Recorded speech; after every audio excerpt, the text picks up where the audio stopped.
ഇന്നുണ്ടല്ലോ ആത്മീയത എന്തിനാണ് എന്ന ചോദ്യത്തിന്റെ ഉത്തരം എന്താന്ന് ചോദിച്ചു കഴിഞ്ഞാൽ, പണ്ട് ഇത്ര ആവശ്യം ഉണ്ടായിരുന്നില്ല ആത്മീയത, ഇന്ന് ആവശ്യമാണ്.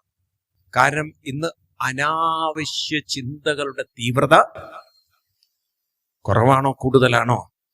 കൂടുതലാണ്. കാരണം പണ്ട് കൂട്ടുകുടുംബങ്ങളായപ്പോൾ മിണ്ടിപ്പറയാനൊക്കെ ആളുകളുണ്ടായിരുന്നു. ഇന്നിപ്പം മിണ്ടിപ്പറയാൻ വീടുകളിൽ ആളുകളില്ല. അതുകൊണ്ട് എന്തു പറ്റി? ചെറിയ ചെറിയ വിഷമങ്ങൾ പോലും നമ്മൾ ഉള്ളിൽ ഒതുക്കി, ഉള്ളിൽ അമർത്തി, ഉള്ളിൽ കൊണ്ട് നടന്ന്.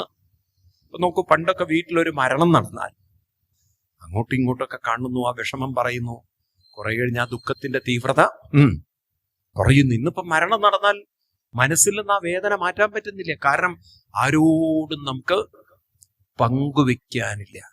ഇനി പങ്കുവെക്കാനുണ്ട്